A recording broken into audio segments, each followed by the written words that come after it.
Hi guys, welcome back to my channel. Today we're gonna be getting ready together, and today, actually as I'm filming this, is my birthday. I am 33 today, which I guess I feel 33, but at the same time when I really stop down to think about the fact that I'm 33, I'm married and I have a whole ass child, it blows my mind. I am running a bit late. Let me set my timer for when I need to leave. Which I always watch those TikToks where they're like, I'm late for a wedding, let's get ready together. And I'm like, just don't film. But that's me today. But I just wanted to do a chatty get ready with me video. I'm not doing anything I mean, I am doing special things today, but not anything I need to be full glam for. But I am having lunch with my family. So I thought I would just put on a little makeup. So let's just start. I'm gonna use my Chanel Vitalumiere Aqua just because it's a touch lighter. I am having hella hormonal breakouts under my nose and on my chin. It's very annoying. But I just thought we would chat. Today I like doing these chatty videos. You guys seem to like them too. I love watching them from other people too. So I don't know, whether I'm doing makeup or not, or just sitting and chatting, I enjoy doing them. So I hope you enjoy watching them. And I asked you guys for some topics on Instagram. Bradley's doing the dishes if you can hear that. Our house is overall louder since getting our carpets ripped up, but it still looks incredible. But yeah, I feel like I can hear everything now.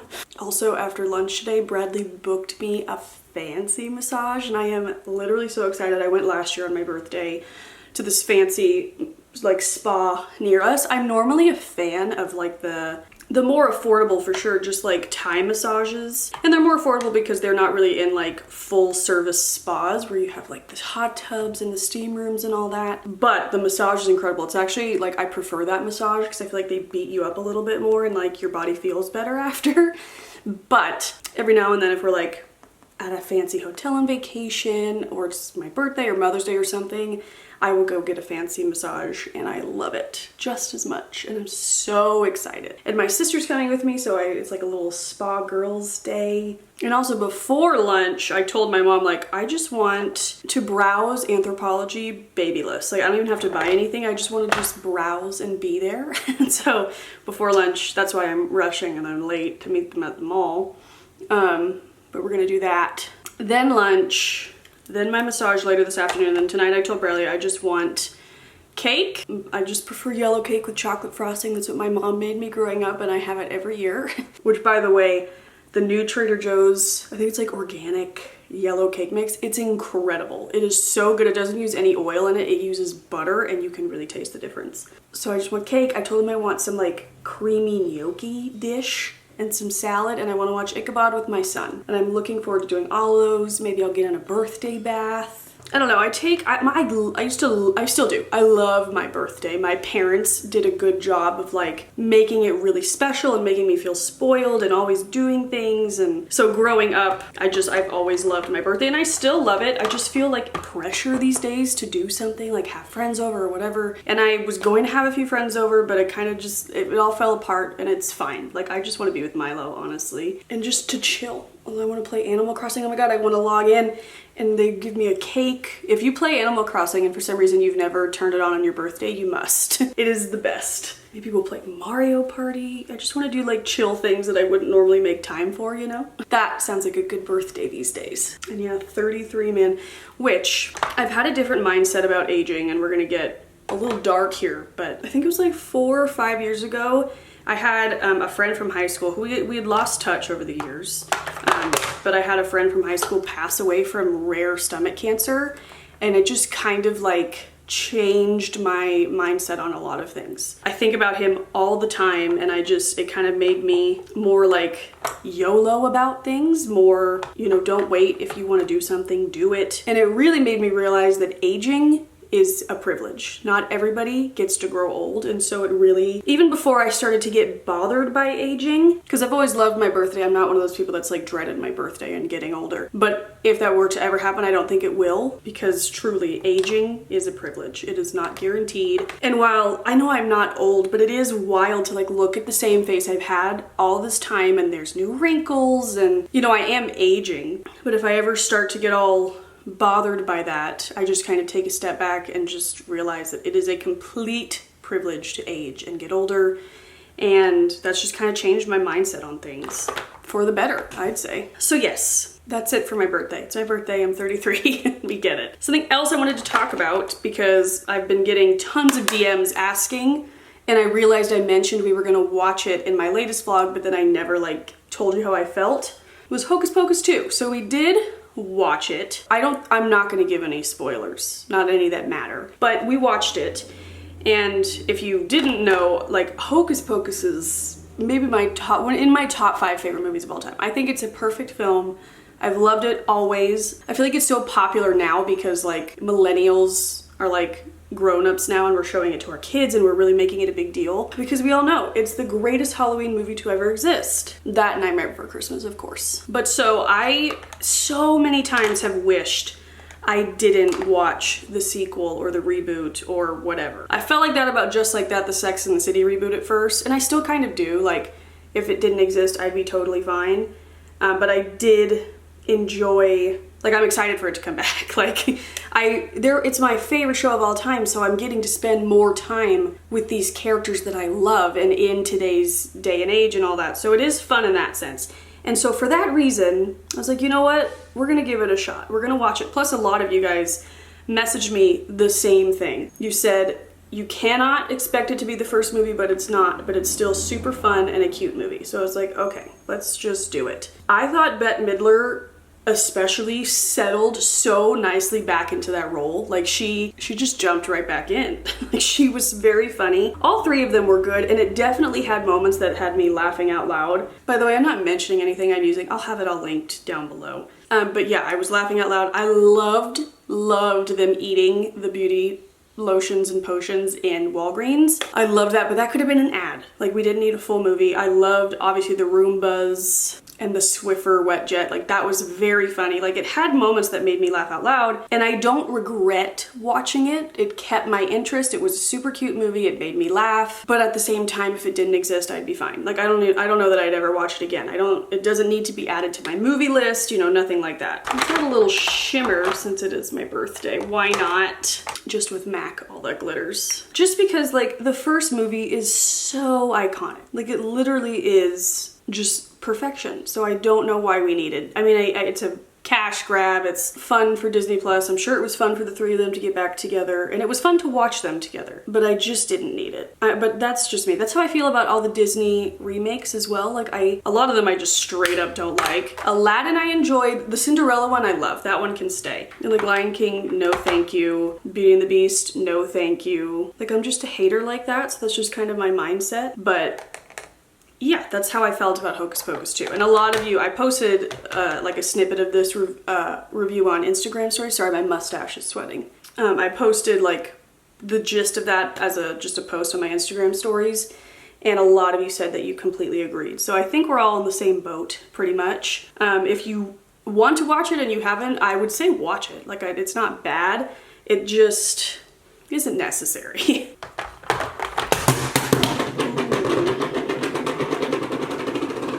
That's not broken. Just blend in my blush here. Let's see what other people have asked. There are a few questions about being a mom.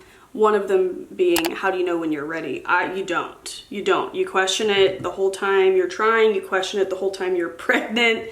Am I gonna be any good at this? Do I know what I'm doing? You're not. I mean, I'm sure some women are totally ready. Women that struggle with infertility, women that like have known they're gonna like, you know, there's just 2 different mindsets. But I know there's a lot of women out there who are like me and would just never felt ready. Like, when is the right time to start trying? You know, some women just never feel the urgency of like, oh, now is the time. And if it's something you want, sorry, I can't find the brush I need. My favorite thing my therapist says, and a big thing, a rule of thumb for OCD therapy, is values-based living. So it could be something you're terrified of. For me, pregnancy, but you want to have a family, you want to have the child, you just kind of move forward and you do it. And I did it, and then it happens, and it's the most beautiful thing of your life. So that's the good news, is that you might not feel ready, but that thing pops out and you just kind of know what to do.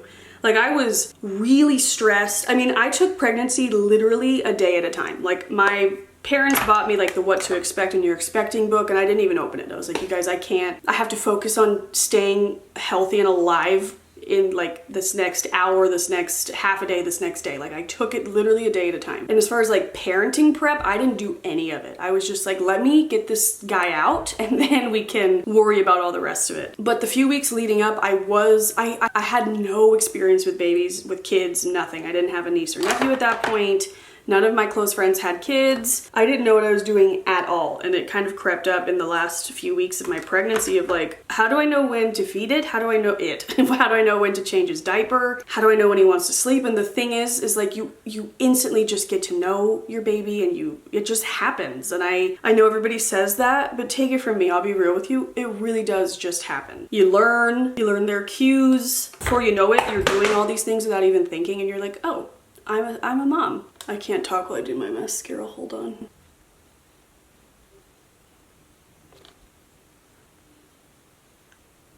Okay.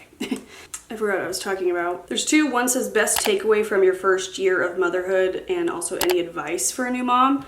I guess for advice would just be to like, don't have too many expectations because you literally have no idea how anything's gonna go, which I kind of stuck to, and I think it really helped me mentally. Like because I had other friends say like, you could plan out all you want. You literally have no idea what that baby's gonna be like. Like you could buy 3 different swings and he could hate all of them, you know? And I was prepared for that because babies are all so different and just like their feeding journey could be different. I was #blessed with a child who's a pretty good eater, and there's so many out there who are not. And it's just like, babies are just different. No matter what you do too, like you can't really control it. So you just kind of have to like not have expectations, go with the flow. And I think mentally that helped me out so much. Biggest takeaway from being a mom?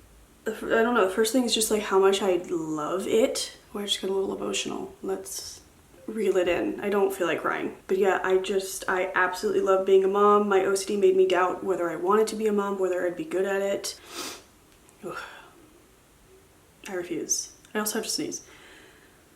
I was like holding in my tears and it backfired. Not with the mascara wet. My experience as well as my OCD is making it hard for me to want to do it again. But I'm so grateful that I did it the first time and I experienced it, and I now have the greatest part of my life in my son. And that's my biggest takeaway, is how much I love it. Obviously how much I love him, how much I love being a mom. My mom always, like when I was really struggling in pregnancy, why am I trying to make myself cry?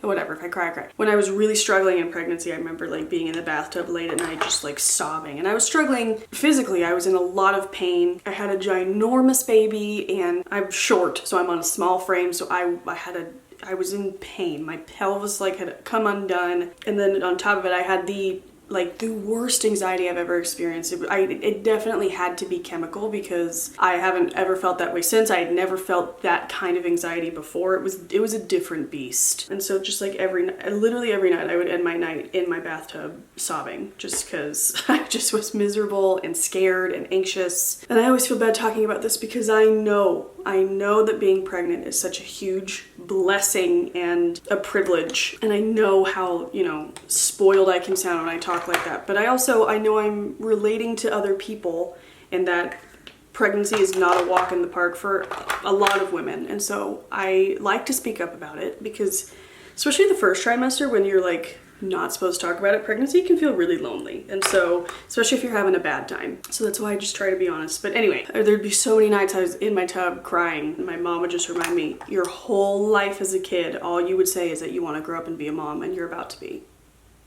And my OCD came along and kind of took that away from me, made me question whether I wanted kids, whether I could be pregnant, whether, just OCD is the doubting disease. So, but I didn't listen to it. I listened to my values, my value-based living. I had the damn baby, and I'm so happy I did. And my OCD was wrong. So if you're doubting yourself, but you know deep down this is something you want, frickin' do it, man, because it's magical. Pregnancy may not be, but it's temporary. It's long as hell, but it's temporary, and you'll get through it. And then you'll have the greatest joy of your life. Again, can't talk during mascara. Let's see what else. Somebody said Halloween costumes. You guys, I have the idea. I have nothing for it. So I don't know if it's gonna happen. We'll see what I can scramble together. I mean, Milo on the day will be dressed as something no matter what, even if it's just like a cute little pumpkin, because I can't help myself. But I gotta get that together, like ASAP. And I love my idea. And it's always, it's like July and I'm like ready and I have the idea. I'm like, you know what, I should start prepping this now. And then I talk myself out of it. I'm like, Amy, you have plenty of time, relax. But then it's now and I haven't done anything and I wish I listened to myself in July and ordered things. So maybe next year I'll do that and be more on top of it. We shall see. Nobody move, there's blood on the floor. I feel like I didn't even answer any of these questions. Somebody said, what are some of your favorite things to do with your family? I'm assuming you mean just like my little immediate family, me, Milo, Bradley, and Ludo. I mean, everything. We love to go on walks. The three of us, Ludo can't come. We love to go to Disneyland. We love to go to the pool. I'm looking forward to like pumpkin patches and going to get a Christmas tree and more like outdoor activities this year now that Milo can walk. It's super fun to like do fun things like that. Like Disneyland, now that he can walk, is so cute and fun. He took like his first walk down Main Street in my last Disneyland vlog. It's the vlog where I met Jessica Bronze. That's a good one. But it's also like the first time I held my handson while we walked down Main Street and I was emosh about it. It was great. But just like, I don't know, like we love to go to the zoo, just anything getting out of the house. We also just love to hang out here, chase Milo around the house. My dog and my son both love to be chased. Like, I don't know what I've done to them, but they just think it's the funniest thing. And so we spend a lot of our day chasing them around the house. It's super cute. Milo.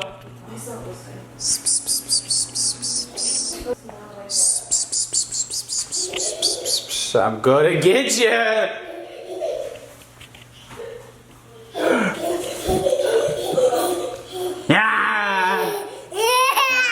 We love to eat outside, like just anything the three of us can do together. We totally love, which that's such a boring cliche answer, but it's the truth. You guys, my timer didn't go off.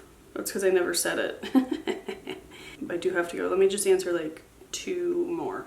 Places you'd like to travel. Number 1, Paris. Cliche again, but I really, really obviously need to go to Disneyland Paris and go do the Alice in Wonderland maze now with my son in hand. I have to do that. I have to see the Eiffel Tower. I feel like I have so many places, but now I'm blanking. I'd love to go to London as well. I've never been to Europe. I would love to eventually one day take Milo back to Tokyo and my sister. It was so great and I want to go back myself and I would love to take them with us. We're going to Chicago later this year, which I'm excited about. I've never been. Every time I mention it, I feel like somebody is like, oh, Chicago is my favorite. You will love it. So I'm excited about that. I can't think. I'm blanking. But the number 1 one is Paris because I'm a basic white bitch.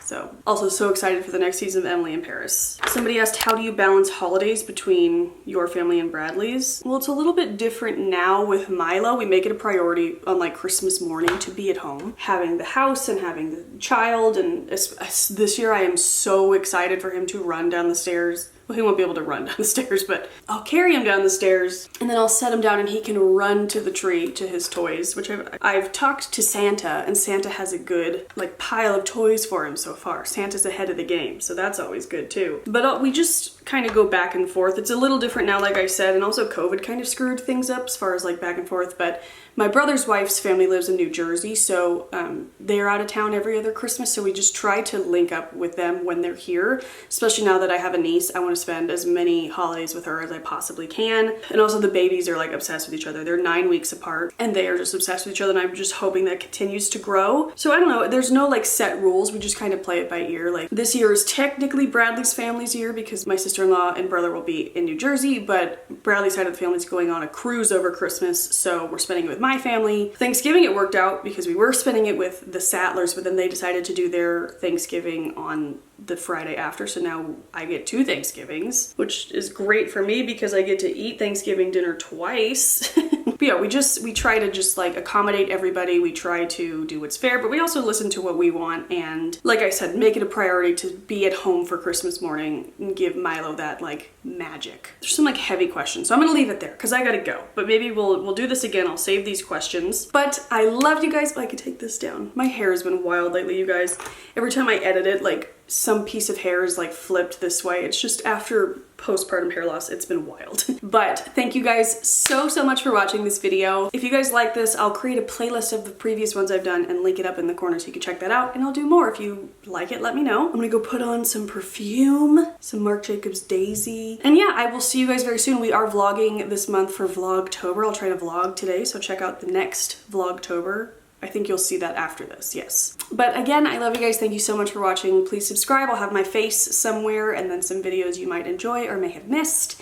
See you on Instagram at AmyLynnButtchin, and I'll shut up now. I love you guys. Thank you so much for watching, and I'll see you very soon.